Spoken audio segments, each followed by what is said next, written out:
নমস্কার, পজিটিভ বার্তা পরিচালিত বিকাশ টক শোয়ে আপনাদের সকলকে স্বাগত জানাই। আপনারা জানেন প্রতিদিন আমরা বিশেষ কিছু গুরুত্বপূর্ণ বিষয় নিয়ে আপনাদের সামনে উপস্থিত হই।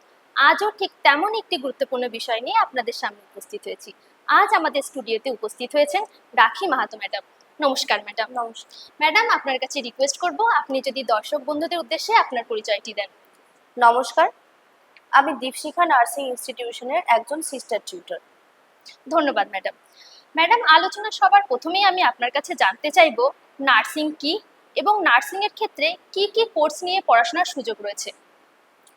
প্রথমেই বলি, নার্সিং হচ্ছে একটা নোবেল প্রফেশন, যেখানে আমরা মানুষের সাথে সরাসরি যুক্ত হতে পারি, যেটা অন্যান্য প্রফেশনে পুরোপুরিভাবে সম্ভব হয়ে ওঠে না।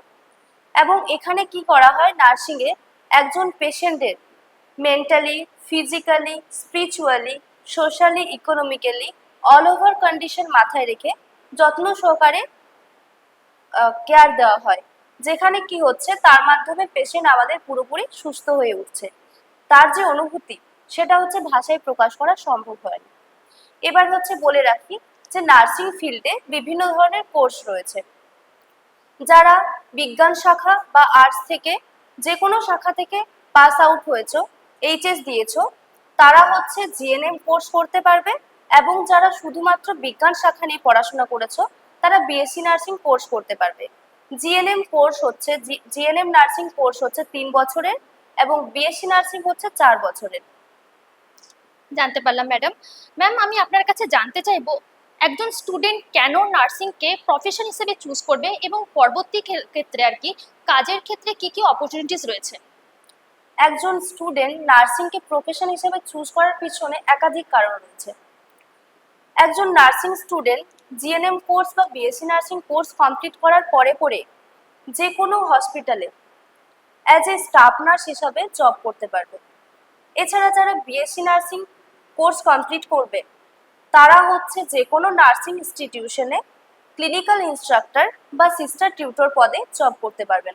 এছাড়াও বিভিন্ন ফিল্ডে রয়েছে নার্সিংয়ের অপরচুনিটিস, যেমন একজন নার্সিং কমপ্লিট করার পরে as a psychiatric nurse, সিএচও, community health officer এবং পেডিয়াট্রিক নার্স।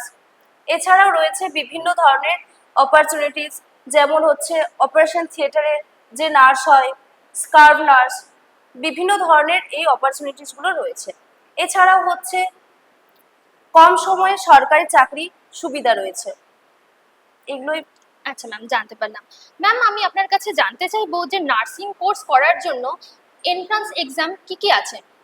এন্ট্রান্স এক্সাম বলতে জিএনএম কোর্সের জন্য WBJ, জেই এন্ট্রান্স এক্সাম দিতে হয় এবং বিএসসি নার্সিং এর জন্য জেনপাস ইউজি এক্সাম ক্লিয়ার করতে হয়।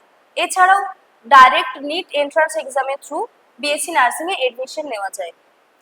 আচ্ছা, নার্সিং স্টুডেন্টদের এই এন্ট্রান্স এক্সামগুলোতে কোয়ালিফাই করার জন্য কিভাবে পড়াশোনা করা উচিত বলে আপনার মনে হয়?